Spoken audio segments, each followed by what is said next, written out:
로마서 5장 1절에서 11절까지 말씀을 제가 한 절, 여러분들이 한 절 교대로 읽도록 하겠습니다.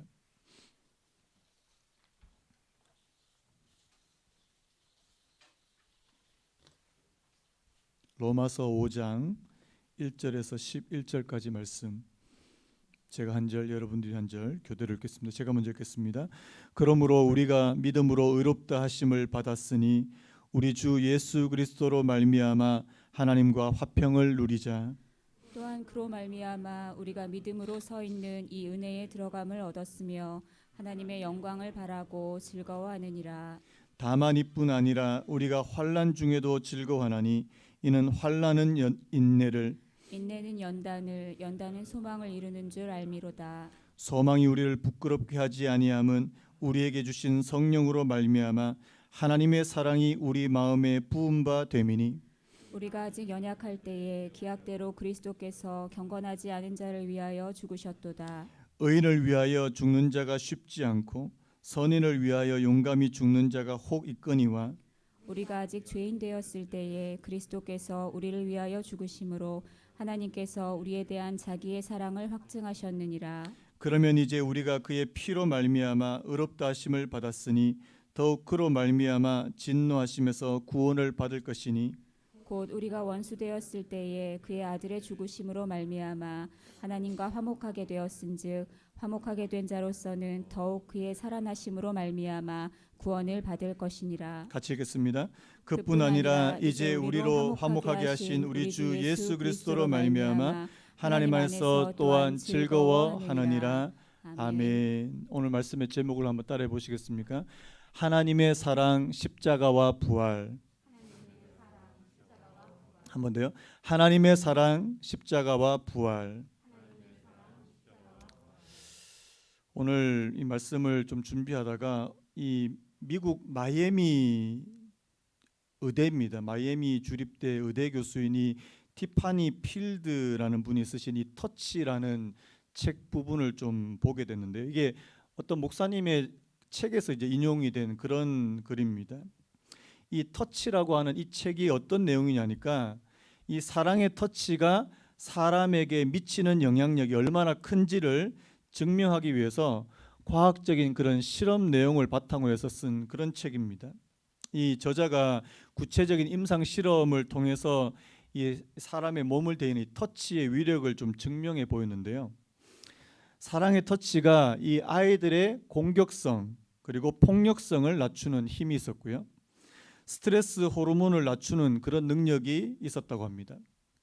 또 사랑의 터치가 이 뇌 기능을 활성화시켜주고 이 말보다 이 10배나 강력한 그런 위로의 힘을 가지고 있더라. 뭐 이렇게 지금 연구 결과를 그렇게 보고 있는데요. 실제로 이 네팔에서는 어떻게 하냐니까 이 여성의 약 90%가 자기 아기에게 태어난 지 얼마 되지 않은 아기를 이제 겨자씨 그 오일로 이 오일 마사지를 그렇게 해주더랍니다. 신생아가 이제 태어난 지 12시간도 채 안 됐을 때 이 할머니나 또 이 어머니나 다른 여성들이 이제 계속해서 이제 몸을 마사지를 해주는 거예요. 그래서 하루 3번씩 그렇게 마사지를 해주는데 이렇게 마사지를 받은 신생아는 감기에도 잘 걸리지 않고 피부도 부드러워지고 뼈도 튼튼해진다. 뭐 이런 연구 결과가 있는 거예요. 전에도 제가 한번 이런 말씀을 드린 적이 있는데요. 그 2차 세계대전 이후에 이 수많은 전쟁 고아들이 이제 생겨났는데요. 이 국제사회에서 이 전쟁 고아들을 위해서 고아원을 정말 많이 지어준 겁니다. 그 고아원에 아이들이 필요한 물품을 완전 가득 채워줬습니다. 모든 시설과 먹을 거, 입을 거, 필요한 것들을 다 공급해 줬는데 애들이 시름시름 앓더라는 거예요. 뭐 작은 병에 걸려도 그냥 또 앓다가 죽어버리고. 그래서 너무나도 이상해서 이 학자들이 이제 연구를 하기 시작한 거예요. 왜 이 아이들한테 도대체 뭐가 부족할까? 영양도 충분히 공급이 되고 모든 것이 공급이 되는데 왜 이렇게 아이들이 이렇게 면역력이 없고 이렇게 죽게 되는가? 나중에 알고 보니까 이 사랑의 터치가 너무나도 부족했다라는 사실입니다. 일반 그런 가정에서 이 부모나 가족들 혹은 주변 사람들의 그 사랑의 터치를 받고 자란 아이들에 비해서 이런 터치가 없는 아이들이 면역력이 이게 심각하게 떨어져 있어서요. 사소한 질병에도 목숨을 잃게 되는 그런 원인이 되더라는 사실입니다. 이 터치가 얼마나 중요하다는 사실을 저희들에게 보여주는 거 아닙니까? 요즘에 그렇지 않아도 이게 세상이 각박해져서 사람이 사람을 터치하는 게 이게 쉬운 게 아닌데요. 코로나 사태 때문에 이게 더 심해진 것 같습니다. 예전에는 사람들끼리 만나서 악수도 하고 어깨도 이렇게 툭툭 해주고, 요즘에 막 악수하려 그러면 저도 손이 나갔다가 다시 들어오고 나갔다가 들어오고 이런 경우가 너무나도 많습니다. 이게 어쩔 수 없는 상황인데요. 요즘 이번에 이제 코로나 때문에 유행한 단어 중에 하나가 이 언택트라는 단어가 있습니다. 여러분 언택트라는 단어 들어보셨습니까? 원래 이게 컨택트에서 나온 거예요. 원래 접촉하다는 뜻의 이 컨택트인데 여기다가 컨을 빼버리고 거기다가 부정의 의미인 언을 집어넣은 겁니다. 그래서 이게 무슨 뜻이냐니까 사람과의 접촉을 피한다, 사람과의 접촉을 지양한다, 이런 뜻으로 언택트라는 말이 굉장히 유행하게 된 겁니다. 여러분 비대면이란 말은 많이 들어보셨죠? 요즘에 다 비대면이에요. 이렇게 택배 같은 거 해도 다 비대면이고요. 통장 개설할 때도 비대면. 거의 모든 부분에서 지금 다 언택트, 이 비대면으로 이루어지더라는 사실. 여러분들 예배도 지금 완전 언택트 아닙니까? 비대면으로. 온라인으로 이렇게 지금 보고 계신 분들 저기 계실 건데, 이게 너무너무 이게 거리가 멀어져 버리는. 오늘 이제 부활주일이라서 예배드리는데 저희는 이렇게 모여서 예배드리는데 어떤 교회는 지금 주차장에서요 자동차 가지고 와서 그 주파수 맞춰서 드라이브인 예배를 드리는 교회도 있더라고요. 제가 참 기발하다 정말 기발하다는 생각했는데 한편으로는 이게 마음이 아픈 거예요. 이게 왜냐하니까 이제 코로나 사태 이후로 사람들 간의 이 접촉이 더 멀어지지 않을까, 더 피하려고 하지 않을까라는 그런 생각이 드는 거예요. 요즘 여러분들 많은 분들이 왜 우울해하고 쉽게 짜증내고, 여러분 그 이유 가운데 하나는 저는 이 사람과 이 접촉이 부족한 거 아닌가라는 생각이 많이 드는 거예요. 여러분 이런 사람과 이런 터치, 이런 접촉뿐만 아니라 여러분 이 시대에 진짜 필요한 접촉은 뭘까요? 저는 하나님과 우리 사이의 이 터치, 접촉이라고 믿습니다. 육신의 자녀가 부모의 사랑을 그렇게 받고 부모의 사랑의 터치를 받는 것처럼 하나님의 자녀가 하나님으로부터 이런 사랑의 터치를 받아야 되는데요.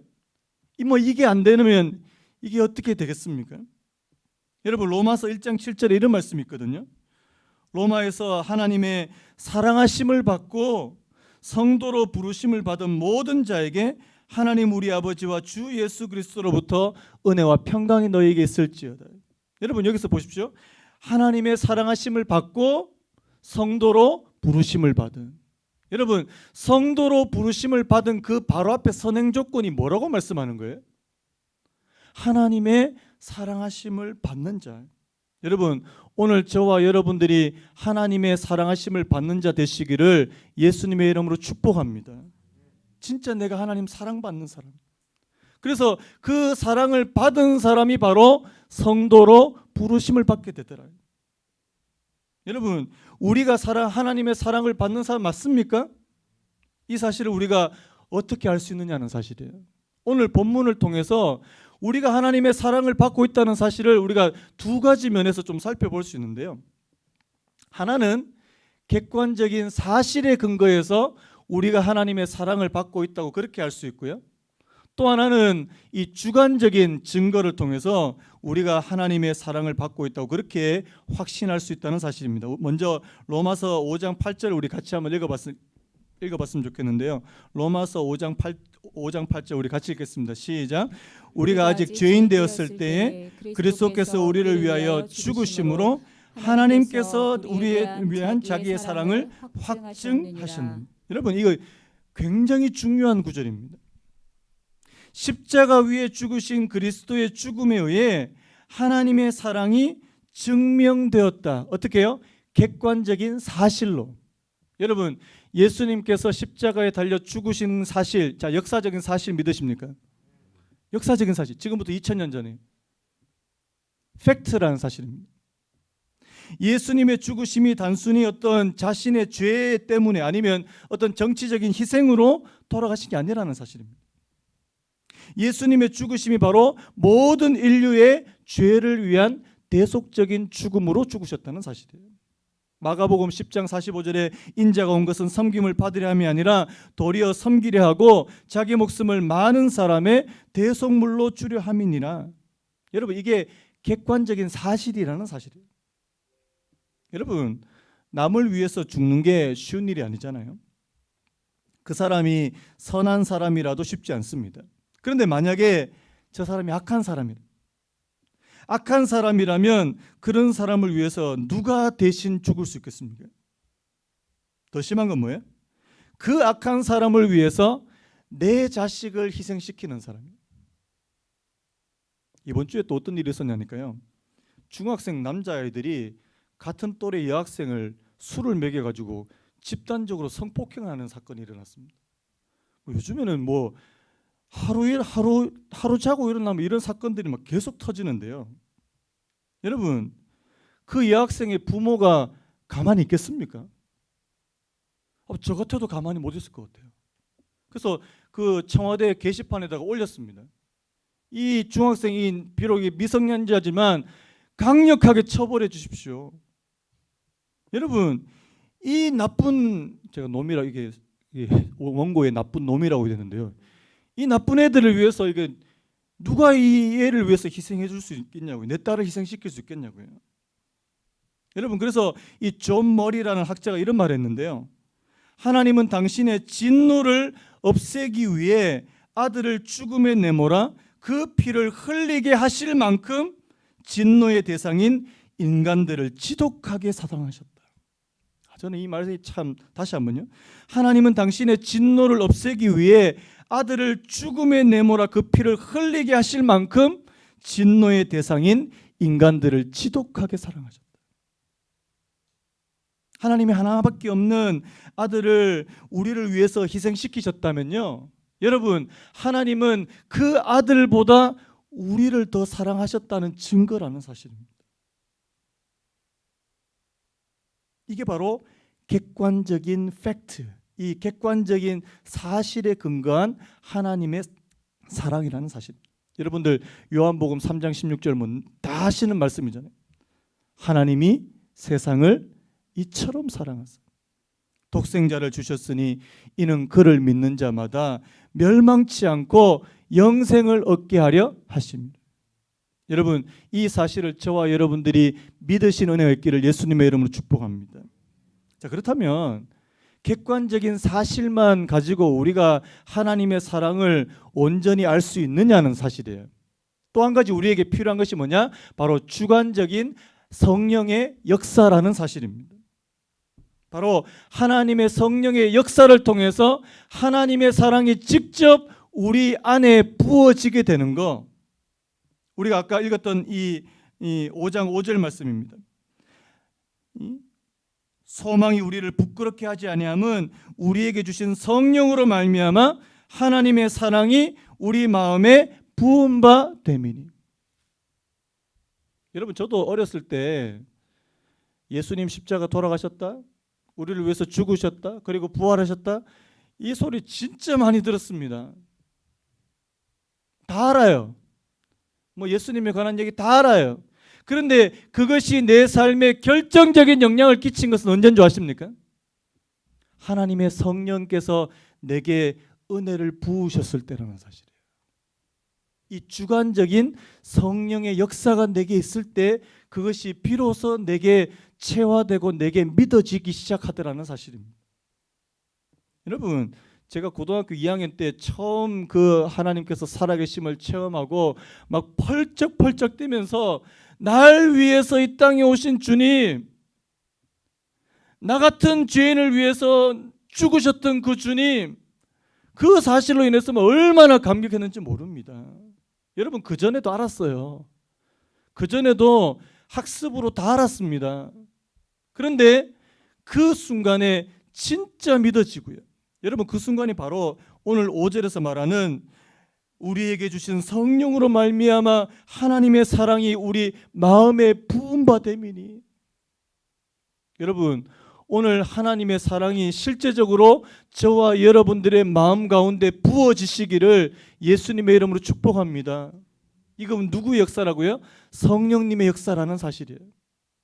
그래서 여러분, 저는요 중고등학교 때, 특별히 10대 때 예수님을 만나는 이 경험을 하는 것이 너무나도 중요하다고 생각하는 사람이에요. 이번에 여름에 제가 기회가 되면 우리 교회 아이들, 중고등부 아이들 캠프, 좋은 캠프로 보내려고 합니다. 왜요? 왜 그렇게 합니까? 그 캠프, 그 2박 3일, 3박 4일 그 캠프 한 번을 통해서 진짜 걔네들이 변화될 수 있는 계기가 되거든요. 예수 만나거든요. 물론 그게 오래 가면 좋겠는데 그래도요, 그 기회 한 번이 얼마나 소중한지 모릅니다. 17세기 영국의 청교도인 리차드 십스라는 분이 이런 말을 했는데요. 때때로 우리 영혼은 시험을 견디지 못한다. 따라서 가끔 성령의 즉각적인 증언이 필요하다. 성령이 내가 너의 구원이다 하시며 임하시면 우리의 마음은 말할 수 없는 기쁨으로 요동치며 위로를 받는다. 이 기쁨에는 정도의 차이가 있다. 어떤 때는 매우 명확하고 강력해서 아무것도 묻지 않게 되지만 다른 때는 곧이어 의심이 일어나기도 한다. 여러분, 이 성령의 역사는요 그때마다 다르더라는 사실. 여러분, 이 두 가지 사실을 기억하십시오. 예수님께서 우리를 위해서 십자가에 달려 죽으시고 3일 만에 부활하셨다는 그 객관적인 사실, 그 역사적인 사실을 믿으시는 그 믿음 하나 하고요, 그것이 내 안에서 실제적인 믿음으로 작동하게 만드시는 성령님의 주관적인 역사를 믿으신 은혜가 있기를 예수님의 이름으로 축복합니다. 자, 예수님의 십자가요, 우리를 위한 하나님의 사랑의 증거라는 사실이에요.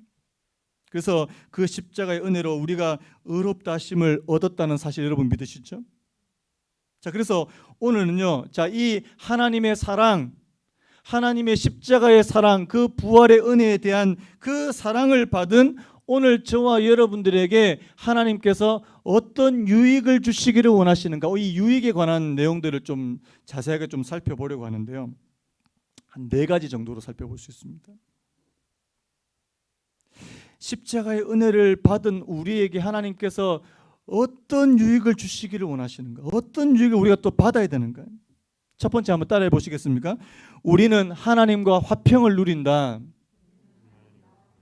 다시 한번 따라해 볼까요? 우리는 하나님과 평화를 누린다. 여러분, 이 의롭게 되는 것, 이 칭의와 그리고 이 화평은 서로 연결된 것이라는 사실입니다. 하나님이 우리에게 의의 신분을 주실 때에 언제나 동시에 그분 자신을 우리에게 주시고 그분과 우리 사이에 평화를 이루시더라는 사실입니다. 이 말은 뭐냐니까요, 하나님과의 적대적인 관계는 이제 끝났다는 뜻입니다. 예전에 우리는요, 하나님과 원수되었을 때, 오늘 말씀이 됐습니다. 하나님과 원수되었을 때, 하나님과 우리 사이에 말할 수 없는 그 큰 담이 있었는데요, 그 담을 누가 허셨다고요? 예수 그리스도께서 허셨다는 사실입니다. 여러분, 그 예수님께서 부활하신 십자가에 달리신 그 당일날 어떤 일이 일어났냐니까, 예수님께서 십자가에 달려 돌아가시기 직전에, 돌아가실 때 그 성전의 성소와 지성소를 이 구분하는 그 뭐라 그럽니까? 휘장이 위에서부터 아래로 찢어지게 되는, 여러분 이거 굉장히 상징적인 거잖아요. 여러분, 지성소와 성소를 이 구분하는 그 휘장이 찢어졌다는 것은 뭘 의미하는 겁니까? 이제 누구라도 하나님께서 계신 그 지성소로 들어갈 수 있는, 여러분 지성소는 구약시대 때 누구만 들어갑니까? 대제사장이 1년에 딱 한 번 들어가요. 딱 한 번. 그것도 자기 몸을 정결하게 해서 들어가지 않으면 당장 들어가면 죽어버리는. 여러분 아시죠? 그거 대제사장 들어갈 때 발이나 이 허리에다가 줄을 매가지고 거기다 방울을 달았다는 거 아닙니까? 그러면 들어가서 딸랑딸랑 소리가 나면 이 대제사장이 살아있는 거예요. 그런데 한참 동안 방울 소리가 안 나면 사람들이 밖에서 이렇게 끄집어내면서 죽었어요. 그만큼 지성소는 거룩한 장소고 누구나 함부로 들어갈 수 없는 정말 거룩한 그런 곳인데 오늘 예수 그리스도로 말미암아 그 성소와 지성소의 그 구분이 사라지게 되는, 누구든지 하나님 앞으로 나아갈 수 있는 길을 우리 주님이 열어주신 줄로 믿습니다. 히브리서 4장 16절에 그러므로 우리는 긍휼하심을 받고 때를 따라 돕는 은혜를 얻기 위하여 은혜의 보좌 앞에 담대히 나아갈 것이라. 한번 따라해 볼까요? 은혜의 보좌 앞에 담대히 나아갈 것이라. 여러분, 오늘 저와 여러분이 하나님 앞에 담대히 나아갈 수 있습니까? 하나님 앞에 나아가는 게 어색하십니까? 아니면 거리끼십니까? 무엇 때문입니까? 여러분, 예수 그리스도께서 우리를 행하신 그 일로 인해서요. 여러분, 그래서 이 십자가의 은혜를 이 붙들고 믿는 게 그렇게 중요한 겁니다. 사람들이 그거를 잘 붙들지 못하면 우리 안에 조그만한 죄책감만 있어도 하나님 앞으로 잘 나아가려고 하지 않습니다. 어떤 분이 이런 말씀하셨대요. 아주 교회 좀 나오시라고, 예수 좀 믿으라고. 그러니까 이분 딱 하는 말이, 나 술 끊고 담배 끊으면 내 교회에 나오겠다고. 이분 교회 나올 수 있을까요? 없을까요? 제가 볼 때 죽을 때까지 못 나오십니다. 죽을 때까지 못 나오세요. 여러분, 우리가 하나님 앞에 나갈 때 하나님이 야, 너 담배 끊고 와, 술 끊고 와, 이렇게 말씀하시지 않더라는 사실입니다. 있는 모습 그대로 나오라. 있는 모습 그대로. 제가 어렸을 때 많이 불렀던 찬양에 있는 모습 그대로, 있는 모습 그대로, 있는 모습 그대로 오세요. 하나님은 당신이 있는 모습 그대로, 있는 모습 그대로 오시길 원하십니다. 여러분, 오늘 하나님 앞에 있는 모습 그대로 오셨습니까? 또 있는 모습 그대로로 할까? 다음부터는 화장도 안 하고 막 세수도 안 하고 그런 뜻이 아니잖아요. 여러분, 이 첫 번째, 하나님과 화평을 누릴 수 있는 그런 특권이에요. 두 번째 한번 따라 보시겠습니까? 우리는 은혜 안에 서 있다. 자, 우리 2절 말씀 같이 한번 읽어보겠습니다. 시작. 또한 그로 말미암아 우리가 믿음으로 서 있는 이 은혜에 들어감을 얻었으며 하나님의 영광을 바라고 즐거워하느니라. 여러분, 여기 보통 우리가 은혜라고 말하면 하나님께서 값없이 주시는 은총을 말하는데, 자, 여기에 은혜에 들어감을 얻었으며 할 때 이 은혜는 조금 의미가 다른데요. 이게 뭐냐니까 하나님의 은혜의 영역, 다른 말로 해서요, 그분에게 받아들여진 우리의 특권적인 위치를 여기서는 은혜라고 그렇게 표현합니다. 하나님의 은혜 안에 들어갈 수 있는 거, 자, 이게 하나님의 사랑을 받고 그 십자가의 은혜를 받은 사람이 하나님의 은혜 안에 들어갈 수 있는데요. 자, 들어감을 얻을 뿐만 아니라 오늘 성경 말씀에 뭐라고 하냐니까 거기에 확고하게 서 있을 수 있더라는 사실입니다. 여러분, 우리가 은혜 한 번 받고 그걸로 끝나는 게 아니라 그 은혜에 계속해서 머물러 있고 거기에 서 있을 수 있는 거예요. 팀 켈러 목사님이 이렇게 설명하신 한번 들어보시기 바랍니다. 누군가 소개를 해주어야 친분을 만들 수 있듯이 은혜에 들어간다는 것은 고위 인사와 친분을 형성하기에 유리한 위치가 우리에게 주어졌다는 말이다. 그러므로 그리스도 안에 있다는 것은 우리가 왕실 보좌로 안내받아 그곳에 머문다는 의미이며 세상 어디를 가든 천국 왕실 안에 늘 머물러 있게 된다는 뜻이다. 여러분, 오늘 저와 여러분들을 가르쳐서 하나님 나라의 왕실에 있는 사람이다. 믿어지십니까? 지금 내 처지가 이런데 무슨 왕실이냐고. 아니요. 진짜 내가 예수 그리스도를 믿는 그 믿음의 눈으로 내 자신을 바라보니까 나는 하나님 천국의 시민, 하나님 나라 왕실에 머물러 있게 되는 그런 사람, 이렇게 보이더라는 사실입니다. 여러분, 저와 여러분들이 은혜 안에 머무르시기를 예수님의 이름으로 축복합니다. 한 번으로 끝나는 게 아니고요. 머문다는 것은 그 안에 산다는 말이거든요.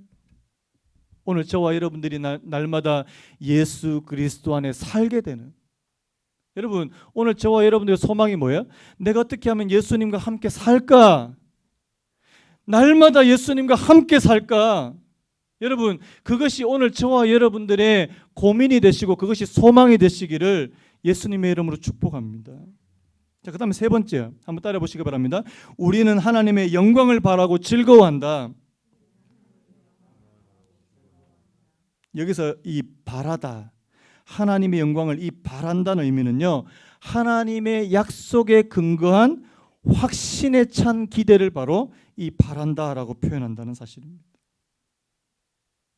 여러분, 우리가 이 땅에 있는 어떤 평범한 소망들, 불확실한 것들, 그것을 붙드는 것이 아니라 진짜 확실한 것을 붙들 수 있는, 여러분 여기 성경에 나와 있는 대표적인 경우가 이 아브라함인데요.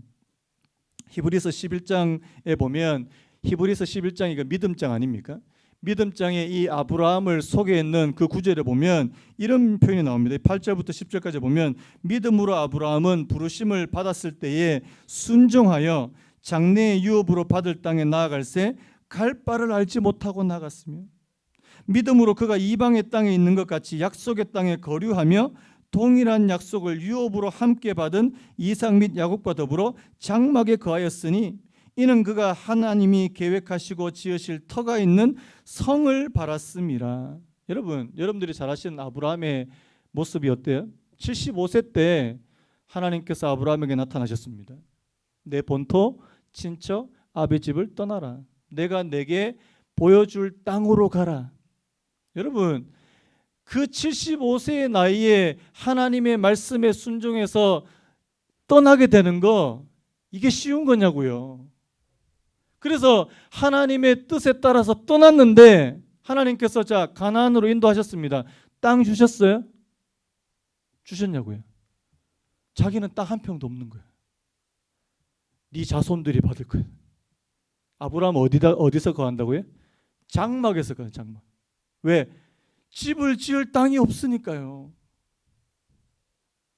여러분, 만약에 우리가 하나님께서 우리가 이 땅에서 살 때 땅 한 평도 안 주시고, 그런데요, 오늘 이 아브라함이 뭘 바랐다고 말합니까? 그 마지막에 보니까 그가 하나님이 계획하시고 지으실 터가 있는 성을 바랬다. 여러분, 여기서 말한 이 하나님이 계획하시고 지을 터가 있는 이 성은 바로 하나님의 도성, City of God, 하늘에 있는 하나님의 나라를 말씀하고 있는 겁니다.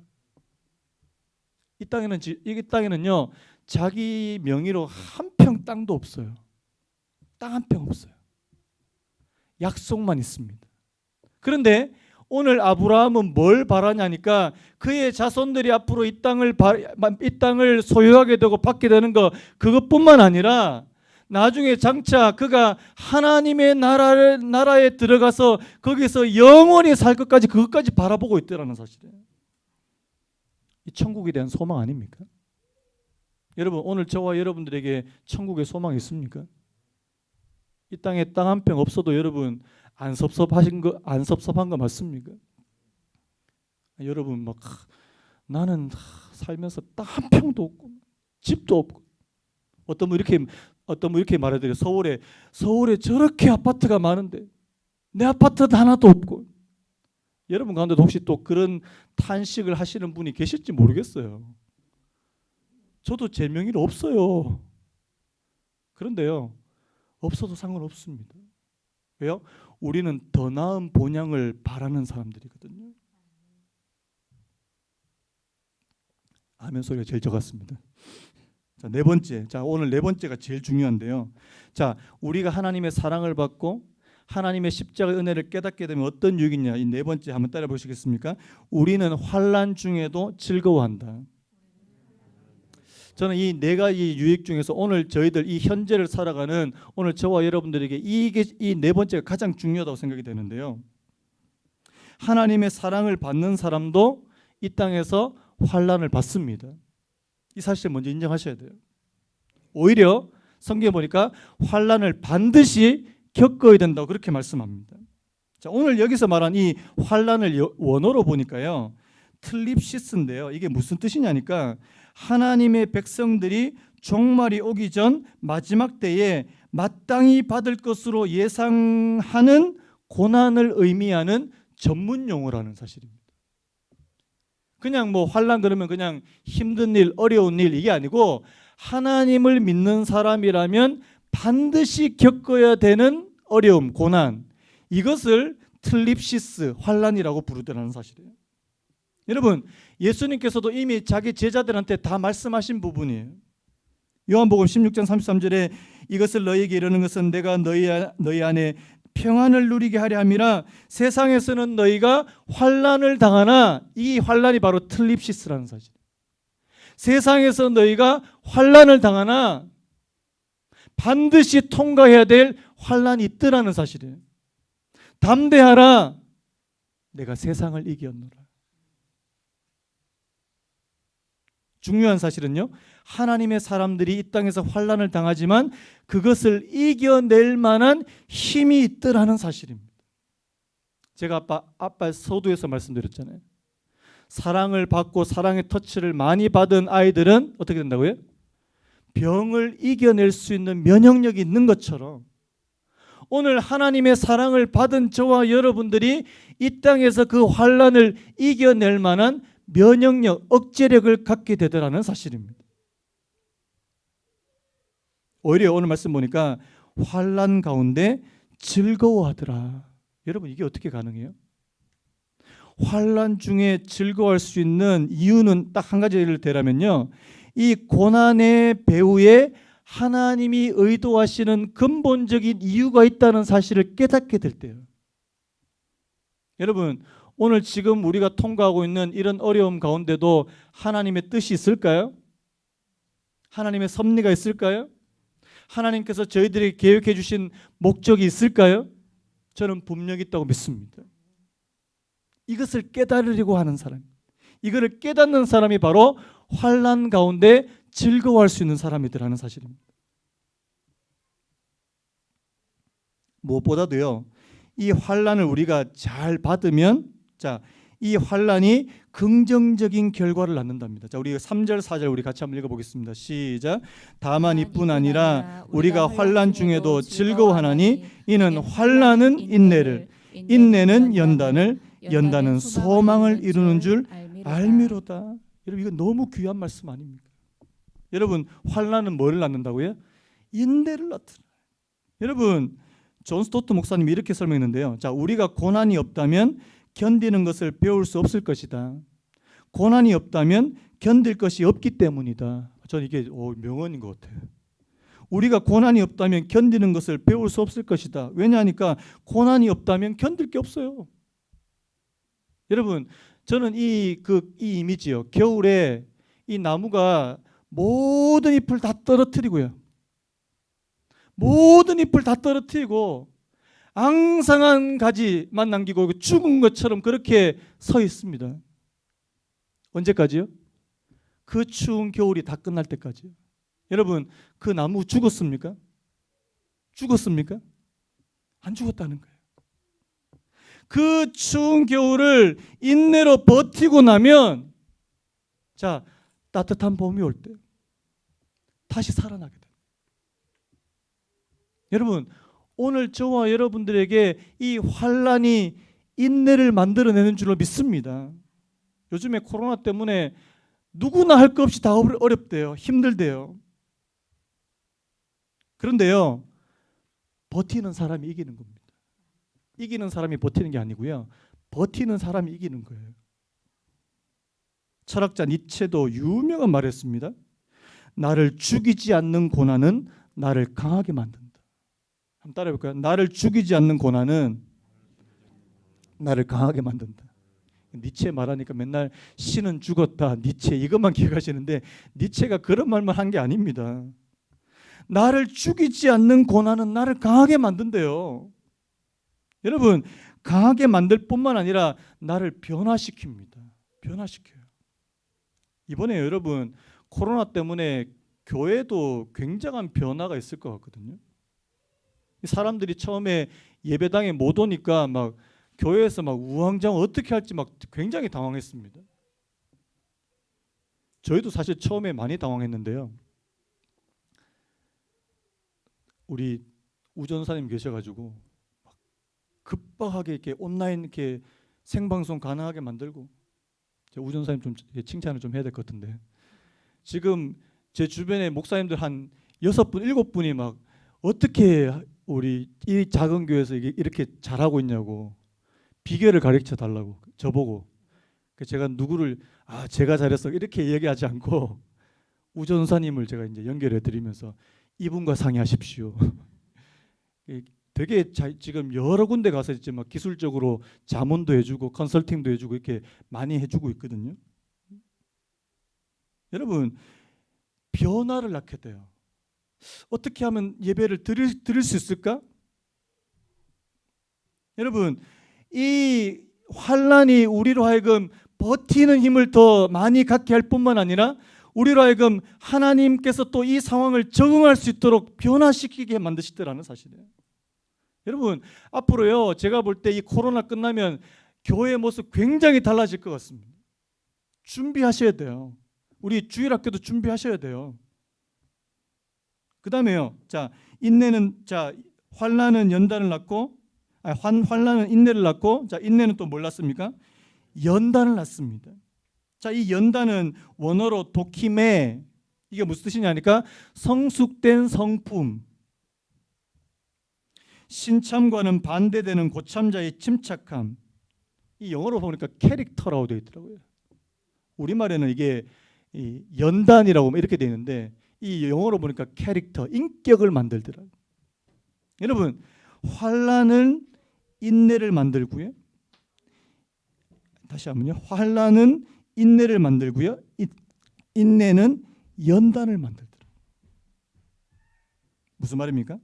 시험을 받고 그 시험을 통과한 사람만이 갖게 되는 그 성품, 그 침착함. 예를 들어서요, 결승전에 한번 올라가 본 그 팀하고요, 한 번도 올라가 보지 않은 팀하고요, 결승전에서 딱 마주쳤습니다. 누가 더 경기를 잘 운영할까요? 결승전을 뛰어본 팀이 훨씬 더 낫다는 거예요. 이런 의미에서 이 인내는 연단을 낳고, 마지막에 연단은 뭘 낳는다고요? 소망을 낳게 되더라고요. 현재 내가 당하는 고난이 하나님으로 인해서 오히려 나에게 유익을 준다는 사실을 알게 되면 미래에도 그 하나님을 의지하게 되게 될 줄로 믿습니다. 그래서 환난이 인내를, 인내가 연단을, 연단이 소망을 낳는 이 연쇄작용이 일어나더라는 사실이에요. 여러분, 이 모든 것이요, 하나님의 사랑을 받은 자들에게, 그 은혜로 의롭다 하심을 받은 자들에게 일어나는 유익이다라는 사실이에요. 여러분, 오늘 부활주일입니다. 이제까지 한 번도 겪지 못한 그런 부활주일을 저희들 지나고 있습니다. 우리가 지금 오늘 모였는데 지금 예배로 못 모인 게 한 달 반이 넘었거든요. 아마 이후에 많은 변화들이 찾아올 거예요. 때로는 우리 교회에도, 여러분들의 개개인의 삶에도 환난과 같은 그런 일들이 찾아올지도 모르겠습니다. 경제적인 어려움은 말할 것도 없고요. 이제는 새로운 직업도 막 생겨나고 기존의 직업이 막 사라지는 그런 일들이 이제 가속화될 겁니다. 어떻게 해야 됩니까? 오늘 이럴 때 우리 먼저 오늘 이 말씀을 기억하자고요. 우리로 하나님과 화평을 누리게 하시기 위해서 주님께서 죽으시고 부활하신 줄로 믿습니다. 우리로 은혜에 서 있게 하기 위해서 주님은 죽으시고 부활하신 줄로 믿습니다. 그 다음에 우리로 하나님의 영광을 바라보고 즐거워하게 하시기 위해서 그분은 죽으시고 부활하셨다는 사실이에요. 마지막에 우리로 환난 가운데 즐거워하게 하시기 위해 우리로 죽으시고 부활하셨다는 사실입니다. 이 네 가지 사실이에요. 그래서 여러분, 우리 주변에 어떤 어려움이나 환난이 와도 그것을 능히 넘어가고 그것을 이겨낼 수 있는 그 억제력, 그 면역력, 하나님께서 저와 여러분들에게 허락해 주시는 은혜가 있기를 예수님의 이름으로 축복합니다. 우리 아까 불렀던 찬양 있잖아요. 은혜 아니면 살아갈 수 없네. 호흡마저도 다 주의 것이니 세상 평안과 위로 내게 없어도 예수 오직 예수뿐이네. 하나님, 오늘 저희들에게 필요한 건 예수님입니다. 진짜 예수예요. 크신 계획 다 볼 수도 없고 작은 고난에 지쳐도 죽게 묶인 나의 모든 삶 버티고 견디게 하시네. 여러분, 저는 이 가사가 오늘 이 말씀을 그냥 한마디로 다 요약해 준다고 생각합니다. 죽게 묶인 나의 모든 삶 버티고 견디게 하시네. 여러분, 오늘 이 말씀과 가사를 생각하시면서 우리 한번 찬양하고 오늘 예배를 마무리하려고 합니다.